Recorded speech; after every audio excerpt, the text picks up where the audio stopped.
মনে রাখবেন ভাই, প্রতিশোধ নিলে শান্তি পাবেন সাময়িক, ক্ষমা করে দিলে প্রশান্তি পাবেন আজীবনকাল। যে ক্ষমা করে দেয়, নবী বলে সে আল্লাহ থেকে ক্ষমা নিয়ে নেয়। আপনি ক্ষমা করবেন কেন? আপনার রব যেন আপনাকে ক্ষমা করে, আপনি যেন রব থেকে ক্ষমা পান, সেজন্য আপনি ক্ষমা করবেন। এবার আপনি যাকে ক্ষমা করছেন তার অপরাধ কয়টা আপনার কাছে? হয়তো একটা, না হয় দুইটা, না হয় তিনটা, না হয় পাঁচটা।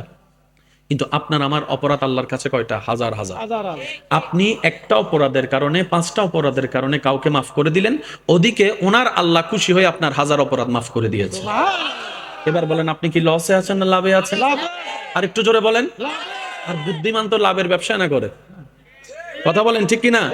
সেজন্য মনে রাখবেন, যতক্ষণ তুফান আসবে না ততক্ষণ কিন্তু গাছে ভালো আম হয় না। গাছে যখন আম ধরে, বৈশাখে কি হয়? তুফান হয়। তুফানে কি হয়? যতগুলা খারাপ ফল,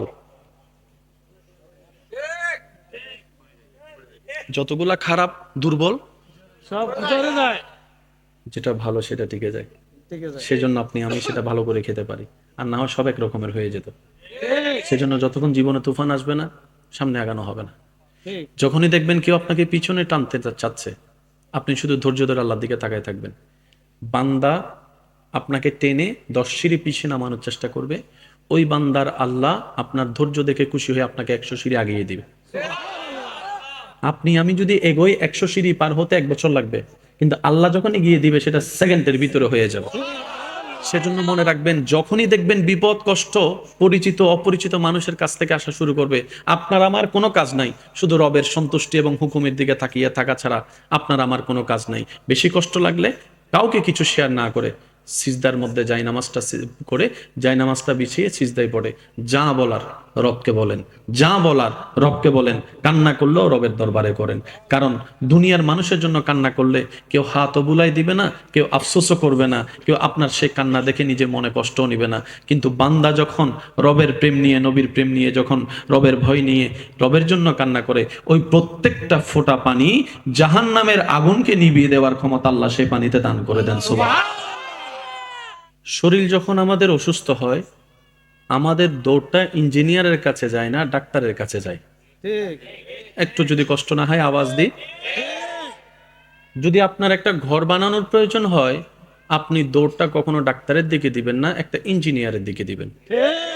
আবার সেই ইঞ্জিনিয়ারের জগতের মধ্যে অনেকগুলা সেক্টর আছে, বিভিন্ন টাইপের, বিভিন্ন কোয়ালিটির, বিভিন্ন জগতের, বিভিন্ন চ্যাপ্টারে চ্যাপ্টারে ভাগ করার ইঞ্জিনিয়ারের জগৎ আছে। ঠিক। যেমনি ভাবে ডাক্তারদের একটা জগৎ আছে, হার্ট স্পেশালিস্ট আলাদা, গাইনি স্পেশালিস্ট আলাদা, বিভিন্ন সেক্টর আলাদা আলাদা আলাদা আলাদা আছে। কিন্তু সবাইকে আমরা শুধু ডাক্তারের নামে বলি। ঠিক। এই ডাক্তার শব্দের ভিতর গবেষণা করতে গেলে কিংবা ভিতরে ঢুকলে বিশাল একটা সমুদ্র পাওয়া যাবে।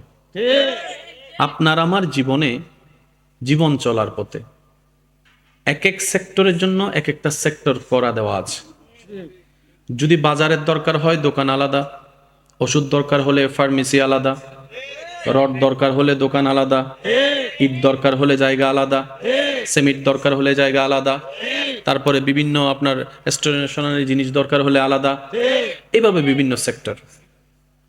কিন্তু সাহাবায়ে কেরামের যা দরকার হতো, যা প্রয়োজন হতো, ওনারা শুধু একটা জায়গায় যেতেন, সেটা হচ্ছে মদিনাওয়ালার দরবারে। একটু বোঝার চেষ্টা করব আমরা। কত সৌভাগ্য আমাদের, কত বড় ভাগ্য, আল্লাহ পাকের কত বড় দয়া, আপনাকে আমাকে এরকম একজন শানওয়ালা নবীর উম্মত হওয়ার সুযোগ দান করেছেন। ঘরের প্রবলেম সমাধান চাই, সাহাবায়ে কেরাম দৌড় দেয় নবীর দরবারে।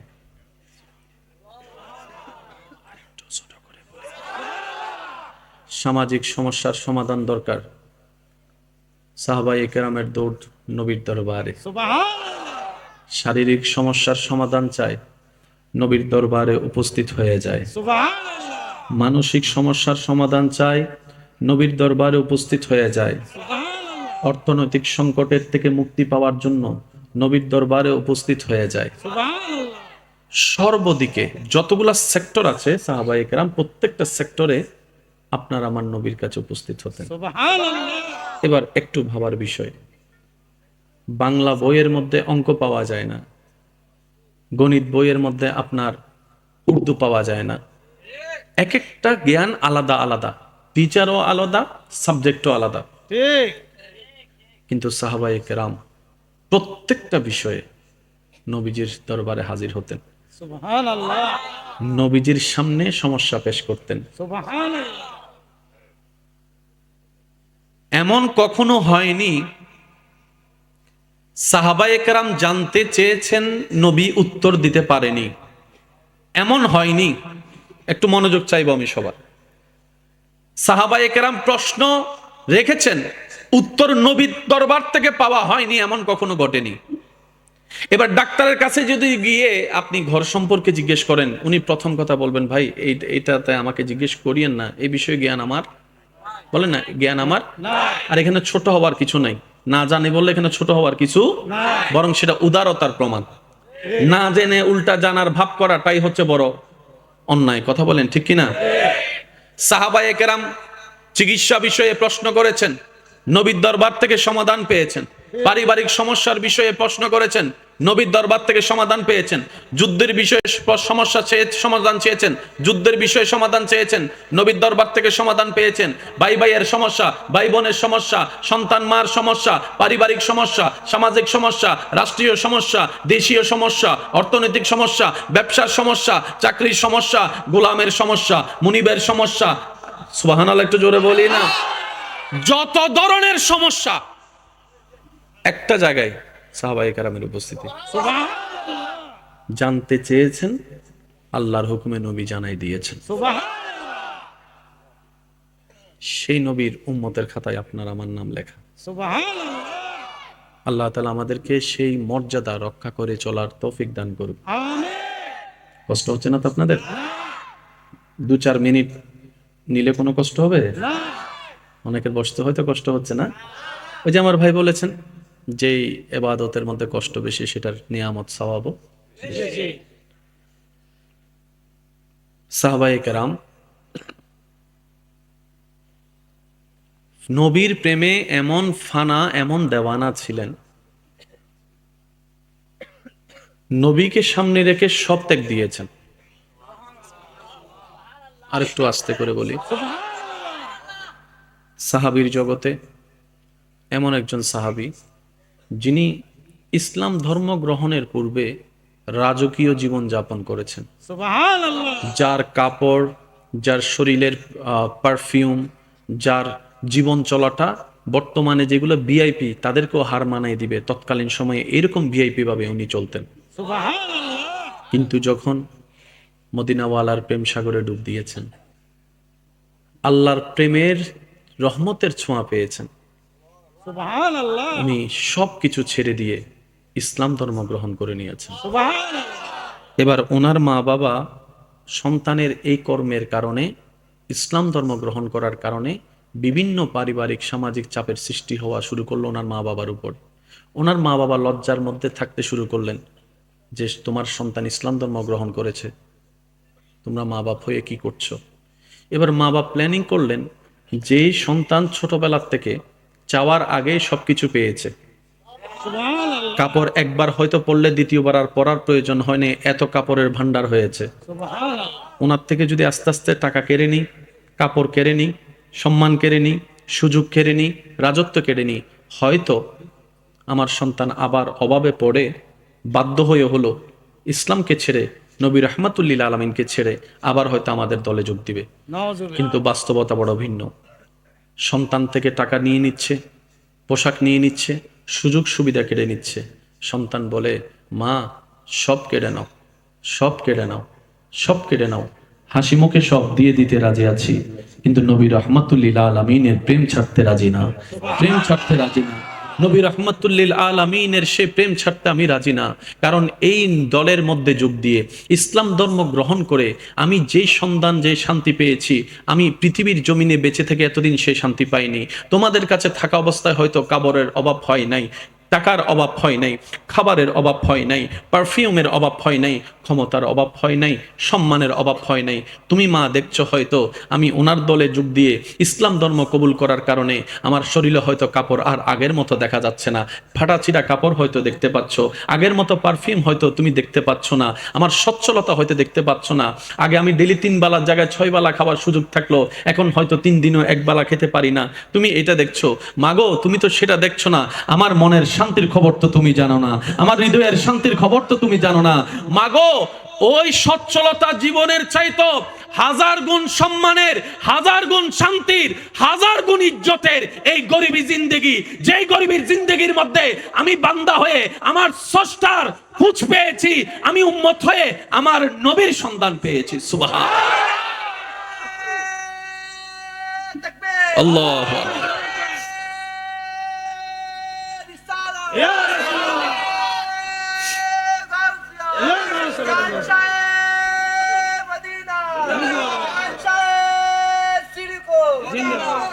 আমার সোনার মদিনা, আমার প্রাণের মদিনা, সব ভুলিব কিন্তু তোমায় ভুলিনি, ভুলবো না, ভুলতে পারি না, ভুলিনি, ভুলবো না, ভুলতে পারি না, সব ভুলিব কিন্তু তোমায়।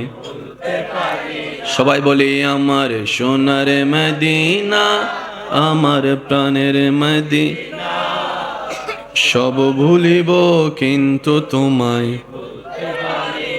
মোহাব্বতের আওয়াজ একবার বলিয়ে মারহাবা। আল্লাহ আমাদের সবার ভিতরে সেই ঈমানি শক্তি দান করুন। একটা কথা মনে রাখবেন, দিন শেষে সেটাই হবে যেটা রবের চাওয়া হবে। সুবহানাল্লাহ বলি। আমি বলবো আস্তে আস্তে, আশেকরা বলবেন জোরে জোরে। দেখি কিভাবে বললেন, বলি তো সুবহানাল্লাহ। দিন শেষে সেটাই হবে যেটা রবের চাওয়া হবে। বুদ্ধিমান তারাই যারা রবের চাওয়াতে সন্তুষ্টি থাকা শিখে যায়। তাদের সুখটা আর চাইতে হয় না, তাদের সুখ যেখানেই থাকবে সে সুখ শান্তি তার সেখানেই চলে আসবে। দুঃখ কখন হয়, দুঃখ কখন হয়, অশান্তি কখন হয়, মনে রাখবেন রবের চাওয়ার সাথে আমাদের চাওয়ার যেখানেই দ্বিমত হয় সেটাই দুঃখ হয়, সেটাই অশান্তি হয়। রবে চাচ্ছে আপনাকে ব্যবসা দিতে, আপনি আমি চাচ্ছি চাকরি করতে। এবার চাকরি না পাওয়ার কারণে আমাদের কষ্ট, ব্যবসা পাওয়ার পরও সুখটা হচ্ছে না, কারণ ব্যবসা তো ভালো লাগেই নি আগে থেকে।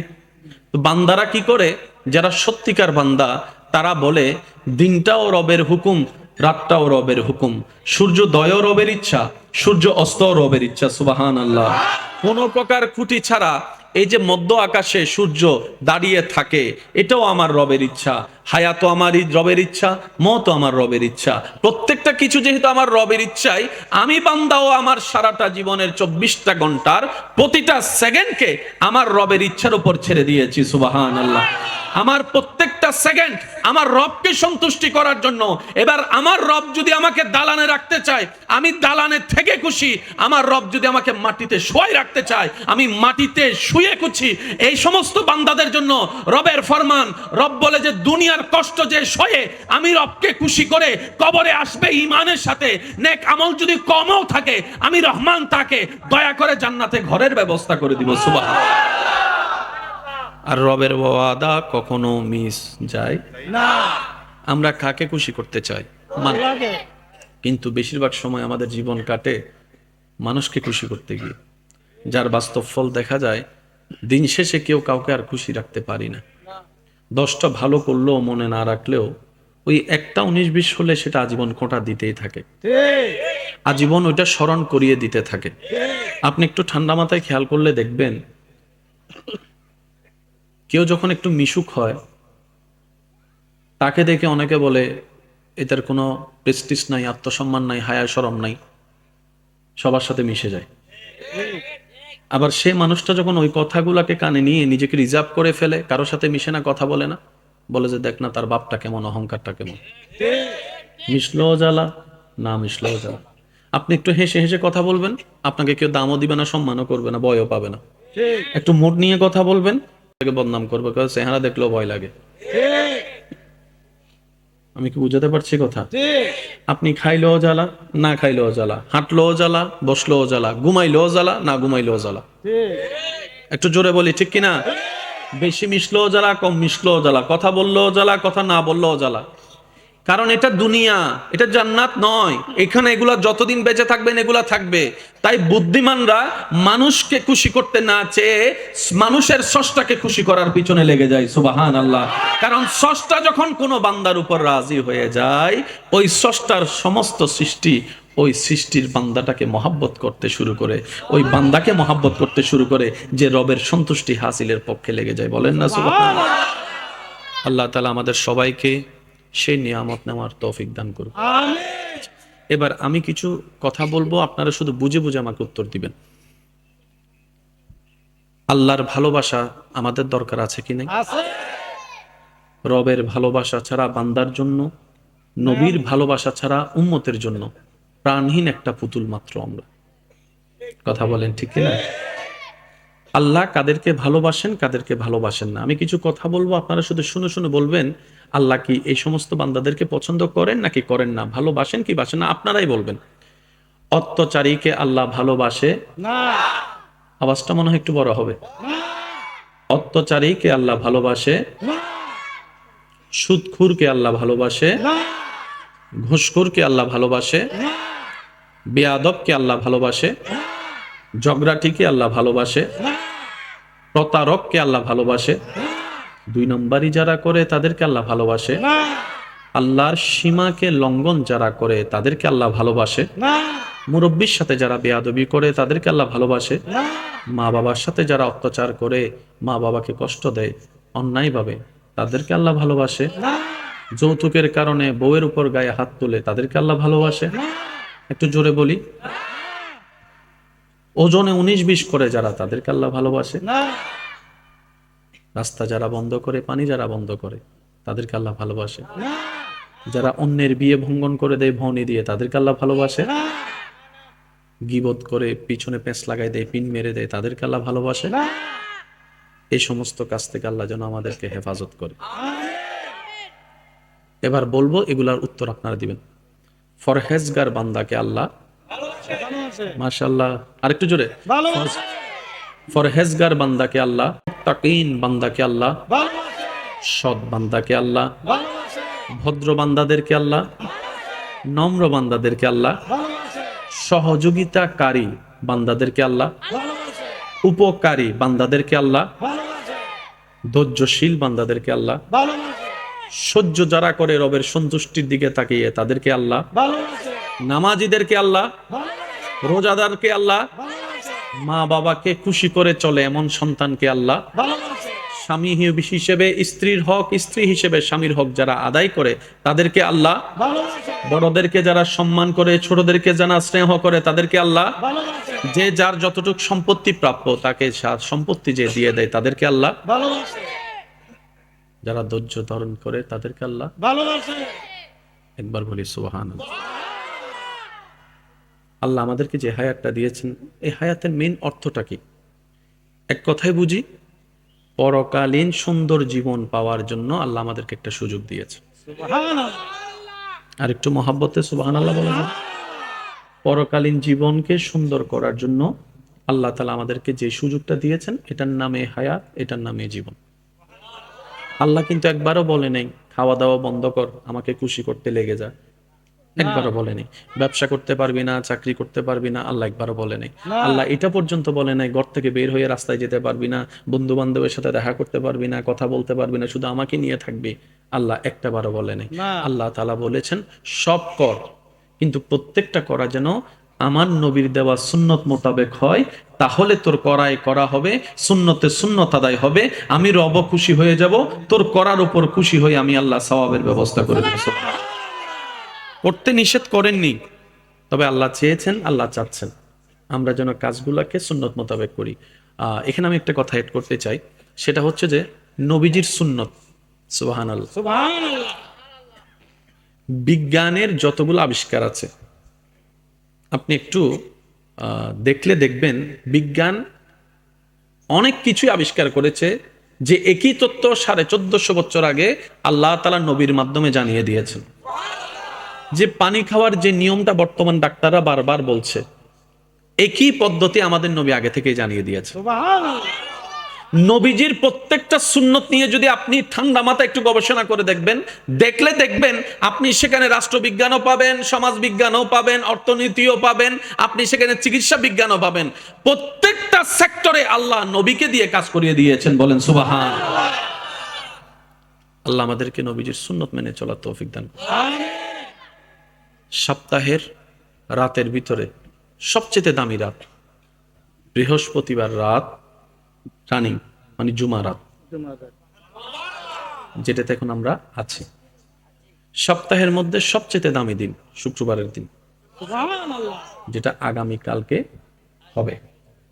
প্রত্যেকটা সপ্তাহে যেন আমরা এই নেক আমলগুলা যেন অন্তত বেশি করে করতে পারি। সুবহানাল্লাহ। আল্লাহ আমাদের সবাইকে একটু তৌফিক দান করুন। আমিন। শান্তিতে থাকতে যদি চাই, রবের নিয়ামত যদি নিতে চাই, ধৈর্য ধরা ছাড়া, সহ্য করা ছাড়া, শুকরিয়া আদায় করা ছাড়া আর কোনো উপায়। না। আর নামাজ হচ্ছে শুকরিয়ার সবচাইতে উত্তম অংশ। নামাজ হচ্ছে শুকরিয়ার সবচাইতে উত্তম অংশ। উত্তম। আপনি যদি একটু দেখেন, আল্লাহর প্রিয় বান্দাদেরকে, নবী রাসূলদেরকে যখনই কোনো বিশেষ নিয়ামত দিয়েছেন, কোনো একটা ঘটনা ঘটেছে, ওনারা সিজদা দেওয়ার মাধ্যমে রবের দরবারে শুকরিয়া আদায় করেছেন। সুবহানাল্লাহ। আপনি দেখবেন অনেক আল্লাহ ওয়ালাদের জীবনীতে দেখলে দেখবেন ওনারা নফল নামাজের মাধ্যমে আল্লাহর দরবারে শুকরিয়া করেছেন। সুবহানাল্লাহ। তো নামাজের সাথে শুকরিয়ার একটা বড় সম্পর্ক আছে। আল্লাহ তাআলার ফরমান কি, লা ইন শাকারতুম লা আযীদান্নাকুম। হে আমার বান্দাগণ, আমি আল্লাহর পক্ষ থেকে যাই নিয়ামত পাও, যতটুকু পাও, যখনই পাও, কোনো প্রকার আপত্তি আফসোস করা ছাড়া যদি তুমি খুশি মনে আমি রবের শুকরিয়া করতে পারো, অর্থাৎ আমার দেওয়াতে তুমি খুশি হতে পারো, আমি আল্লাহ তোমার সাথে ওয়াদা করলাম, আজকে যেটা তুমি অল্প পেয়ে খুশি হয়েছো, আমি মালিক, আমি খালিক, লা আযীদান্নাকুম, সেটা সামনে তোমার জন্য আরো বাড়িয়ে তোমার জন্য আমি আল্লাহ দান করে দিব। সুবহানাল্লাহ। আমি রবের উপর খুশিতে থাকবে, সে অশান্তিতে থাকবে, তা কখনো হতে পারে না। সুবহানাল্লাহ। আমি রবকে ভালোবাসবে, সে লসে থাকবে, তা কখনো হতে পারে। সেজন্য মনে রাখবেন, মুমিন বান্দার কখনো লস হয় না। মুমিন বান্দা যাই করুক, লাভ লাভ লাভ। কান্না করলেও লাভ, হাসলেও লাভ। সুবহানাল্লাহ। সুবহানাল্লাহ। হেসে কথা বললে সদকায়ে জারিয়া হয়, কান্না করলে গুনাহ মাফ হয়। সুবহানাল্লাহ। লস বলতে কোনো শব্দ না। আল্লাহ পাক আমাদের, আল্লাহ তাআলা যত নিয়ামত রেখেছেন, সর্ব নিয়ামত আমাদেরকে নিয়ে কামেল মুকাম্মেল বান্দা বানার তৌফিক দান করুন। আমিন। আজকের এই আয়োজনকে আল্লাহ কবুল করুক। আমিন। যারা যেভাবে শরীক শামিল হয়েছেন, প্রত্যেক জনের মোহাব্বতকে আল্লাহ কবুল করুক। আমিন। যে দুই একজন আমাকে ভালোবাসেন, আবদার করে বলে যেতে চাই, গালির পরিবর্তে গালি নয়। মনে রাখবেন ভাই, অনেক হয়েছে এগুলা, অশান্তি ছাড়া শান্তি কেউ পায়নি। কত পারিবারিক সমস্যার কারণে কত ঘরোয়া মিটিং হয়েছে কতজনের ঘরে, মিটিং এর জায়গায় রয়ে গেছে, আগের সম্পর্ক জোড়া কখনো লাগে নাই। ঠিক। করুক না, করতে দেন। আপনারই তো ভাই, আপনারই তো বোন, আপনারই তো স্ত্রী, আপনারই তো স্বামী, বান্দাটা তো রবের। ঠিক। একটু শুয়ে যান না, একটু ধৈর্য ধরেন। আপনি বলবেন আর কত ধৈর্য ধরবো, আমি শুধু এতটুকু বলবো, যতক্ষণ আপনার রব খুশি না হয় ততক্ষণ ধৈর্য ধরেন। ঠিক। যতক্ষণ রব্বুল আলামিন খুশি না হবে ততক্ষণ ধৈর্য ধরতে থাকুন। সুবহানাল্লাহ। কারণ যখন আপনার রব আপনার উপর বয়ে যাওয়া তুফানের আপনাকে ধৈর্যশীল হিসেবে রব দেখে আপনার উপর খুশি হয়ে যাবে। রব্বুল আলামিন ইন্নাল্লাহা মা'আস সাবিরিন আয়াতের বদৌলতে আপনার সাথী আপনার রব হয়ে যাবে। সুবহানাল্লাহ। আপনাকে যদি রব সাথী বানিয়ে নেয়, বন্ধু বানিয়ে নেয়, কাছে টেনে নেয়, এরকম হাজার দুশমনি তো অনেক ভালো, যে দুশমনির পরে আপনি রবের বন্ধু হবেন। এর চেয়ে বড় পাওয়ার কিছু হতে পারে? একটু জোরে বলেন না। রব যদি বলে 100 জন মানুষের অত্যাচার যদি তুই সহ্য করতে পারস মুখ বন্ধ করে, আমি আল্লাহ তোকে আমার বন্ধু বানাবো। সুবহানাল্লাহ। সত্যি করে বলেন, হাজার কষ্ট হলেও কি লাগবেন না? আমি আপনাদেরকে একটা কথা বলি, রাত অনেক হয়ে যাচ্ছে, আপনাদেরও কষ্ট হচ্ছে। হদুনে তো গ্রুপ তো আর বাংলা বুক লাগিয়ে না হনো বেশি। আল্লাহ আমাদের এই মহাব্বতকে কবুল করুক। আচ্ছা, শেষ ভালো যার সব ভালো তার, আওয়াজটা একটু বড় করে দিবেন, একদম মনের কান দিয়ে আমার কথাটা শুনবেন। মনে করেন একটা খেলা শুরু হয়েছে, খেলার নিয়ম হচ্ছে 10 জন ব্যক্তি নেওয়া হলো। খেলার যারা পরিচালক তারা বললেন, আগামী 3 সপ্তাহ যদি তোমরা আমার নিয়মে, আমাদের নিয়মে, খেলার নিয়মে যদি করতে পারো, চলতে পারো, এখানের ভিতর যে জিতবে তাকে ঢাকা গুলশানে 3টা জায়গা দেওয়া হবে, 2টা ফ্ল্যাট দেওয়া হবে, 10 কেজি 10 ভরি স্বর্ণ দেওয়া হবে, 10 কোটি টাকা দেওয়া হবে, একটা গাড়ি দেওয়া হবে যে জিতবে। বলেন যে। এবার এই খবরটা শুনে মোটামুটি নাম লেখাবা নাকি? সবাই কম বেশি নাম। সবাই। এবার নাম লেখানোর পরে আপনি জানলেন যে নিয়মটা কি। এবার নিয়ম দিচ্ছে আপনাকে, আমি একটু বলি, একটু খেয়াল করবেন, সবার মনোযোগ চাচ্ছি আমি। এই একটু, পুরস্কার কি কম না বেশি? একটু জোরে বলি। বেশি। অনেকগুলা পুরস্কার। খেলার টাইম কয়দিন? 3 দিন। 3 সপ্তাহ। 3 সপ্তাহ। খেলার টাইম কয়দিন? 3 সপ্তাহ। অর্থাৎ 3 সপ্তাহ কেউ যদি পার করে ফেলতে পারে সে জয় হবে। ঢাকা গুলশানে তার বাড়ি হবে, ফ্ল্যাট হবে, গাড়ি হবে, স্বর্ণ হবে, এই হবে, মানে কোনো কিছুর আর অভাব নাই, চোখের পলকে কোটিপতি। ঠিক। এবার আপনার আমরা সবাই মিলে ওনার থেকে জানতে চাইলাম যে খেলার নিয়ম কি। এবার উনি খেলার নিয়ম দিচ্ছে, আগামী 3 সপ্তাহ আপনাকে যদি কেউ 14 গোষ্ঠী ধরে গালিও দেয় আপনি উত্তর দিতে পারবেন না। ঠিক। আপনাকে কেউ যদি গুতায় আপনি লড়তে পারবেন না। কেউ যদি আপনাকে রাগায় আপনি রাখতে পারবেন না। এই 3 সপ্তাহের ভিতরে যদি আপনার বউ আপনার সাথে ঝামেলা করে আপনি উল্টা ঝামেলা করবেন না। এই 3 সপ্তাহের ভিতরে আপনার স্বামী যদি আপনার উপর রাগারাগি করে আপনি মুখ ভার করে বসে থাকতে পারবেন না। এই 3 সপ্তাহের ভিতরে যদি কেউ আপনাকে টেনে ধরে রাস্তা থেকে নামিয়ে দেয় আপনি তার নাক মুখ ফাটা দিতে পারবেন না।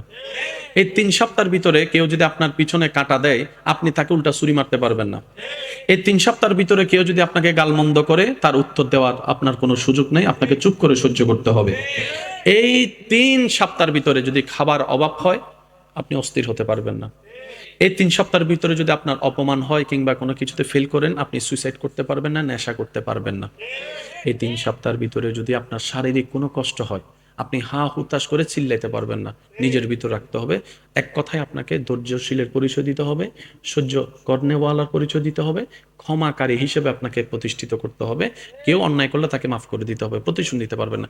এই ধরনের যদি কোনো শর্ত দেয় 3 সপ্তাহ খেলা। এবার এই 3 সপ্তাহ খেলা শুরু হওয়ার পরে আপনি আমি যদি কাউকে যাইয়া একটা খারাপ কথা বলি সে কি গালি দিবে না হাসবে? বলেন না, বলেন না, কি করবে? রাগ আসলো সে রাগকে দমাবে, কি বলে? 3 সপ্তাহ, 3 সপ্তাহ, 3 সপ্তাহ, 3 সপ্তাহ। কারণ 3 সপ্তাহের ভিতর যদি আমার রাগ উঠে যায় আমি হেরে যাব। কোন রকম যদি একটু ধৈর্য সহ্য মানায় নিয়ে যদি 3 সপ্তাহ পার করতে পারি, ঢাকা গুলশানের ফ্ল্যাট আমার নামে, জায়গা আমার নামে, মার্সিডিজ গাড়ি আমার নামে, স্বর্ণ আমার নামে, হীরা আমার নামে। ঠিক একই কথা তো নবী বলেছেন, উম্মত রে কোন রকম এই দুনিয়ার কয়েকদিনের 2 দিনের দুনিয়াতে একটু আল্লাহর দিকে তাকাইয়া ধৈর্য ধর, একটু আল্লাহর দিকে তাকাইয়া সহ্য কর, একটু আল্লাহর দিকে তাকাইয়া অপরাধকারীকেও মাফ করে দে, প্রতিশোধ নিস না, মাফ করে দে, মাফ করে দে, মাফ করে দে, ধৈর্য ধর, সহ্য কর, গালির পরিবর্তে গালি দিস না। নবী বলে কোন রকম যে এই ধৈর্য সহ্য ক্ষমা নিয়ে ঈমানের সাথে কবরে আসতে পারবে, আমার আল্লাহ জান্নাতে তার জন্য একটা ঘরের ব্যবস্থা করে দিয়েছে। বাস নিজের মনকে শুধু একটু বুঝান না। 3 সপ্তাহ, কয় সপ্তাহ? 3 সপ্তাহ। এবার দেখেন যে 3 সপ্তাহের খেলাতে নামছে তার কি রাগ আছে না নাই? কিন্তু সে রাগ দেখায় না। গালি জানে কি জানে না? জানে। কিন্তু গালি দেয় না। মারার জন্য হাত আছে না নাই? শক্তি আছে না নাই? কিন্তু 3 সপ্তাহে সে মারে। তার মানে কি জানেন?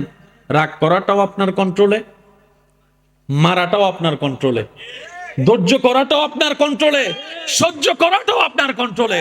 রব্বুল আলামিন সবাইকে সেভাবে তৈরি করেছেন।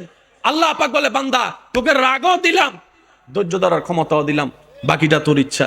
যদি আপনি কন্ট্রোলে করতে না পারেন, 3 দিন 3 সপ্তাহের খেলায় আপনি গালি না দিয়ে থাকলেন কিভাবে, বকা না দিয়ে থাকলেন কিভাবে, না মেরে থাকলেন কিভাবে, ধৈর্য ধরে থাকলেন কিভাবে, সহ্য তো করে থাকলেন কিভাবে? তার মানে আল্লাহর পছন্দের প্রত্যেকটা কোয়ালিটি আমাদের কম বেশি সবার ভিতরে আল্লাহ দান করেছেন, কিন্তু ওই শয়তানের কর্মকাণ্ডকে আমরা প্রাধান্য দিতে দিতে ওই নিয়ামত যে আছে সেটা আমাদের আর মনেও নাই, বুঝতেও পারি না, যার কারণে রাজত্ব শয়তানের হয়েছে।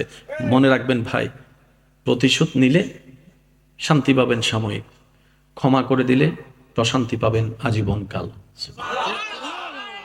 যে ক্ষমা করে দেয়, নবী বলে সে আল্লাহ থেকে ক্ষমা নিয়ে নেয়। আপনি ক্ষমা করবেন কেন? আপনার রব যেন আপনাকে ক্ষমা করে, আপনি যেন রব থেকে ক্ষমা পান, সেজন্য আপনি ক্ষমা করবেন। এবার আপনি যাকে ক্ষমা করছেন তার অপরাধ কয়টা আপনার কাছে? হয়তো একটা, না হয় দুইটা, না হয় তিনটা, না হয় 5টা, কিন্তু আপনার আমার অপরাধ আল্লাহর কাছে কয়টা? হাজার হাজার। হাজার হাজার। আপনি একটা অপরাধের কারণে, 5টা অপরাধের কারণে কাউকে মাফ করে দিলেন, ওদিকে ওনার আল্লাহ খুশি হয়ে আপনার 1000 অপরাধ মাফ করে দিয়েছে। এবার বলেন, আপনি কি লসে আছেন না লাভে আছেন? আর একটু জোরে বলেন। আর বুদ্ধিমান তো লাভের ব্যবসা না করে, কথা বলেন ঠিক কিনা? সেজন্য মনে রাখবেন, যতক্ষণ তুফান আসবে না ততক্ষণ কিন্তু গাছে ভালো আম হয় না। গাছে যখন আম ধরে, বৈশাখে কি হয়? তুফান হয়। তুফানে কি হয়? যতগুলা খারাপ ফল, যতগুলা খারাপ দুর্বল, সব ভিতরে যায়। যেটা ভালো সেটা টিকে যায়। ঠিক আছে। সেজন্য আপনি আমি সেটা ভালো করে খেতে পারি, আর না হয় সব এক রকমের হয়ে যেত। ঠিক সেজন্য যতক্ষণ জীবনে তুফান আসবে না, সামনে আগানো হবে না। ঠিক। যখনই দেখবেন কেউ আপনাকে পিছনে টানতে চাচ্ছে, আপনি শুধু ধৈর্য ধরে আল্লাহর দিকে তাকায় থাকবেন। বান্দা আপনাকে টেনে 10 সিঁড়ি পিছিয়ে নামানোর চেষ্টা করবে, ওই বান্দার আল্লাহ আপনার ধৈর্য দেখে খুশি হয়ে আপনাকে 100 সিঁড়ি আগিয়ে দিবে। আপনি আমি যদি এগোই 100 সিঁড়ি পার হতে 1 বছর লাগবে, কিন্তু আল্লাহ যখন এগিয়ে দিবে সেটা সেকেন্ডের ভিতরে হয়ে যাবে।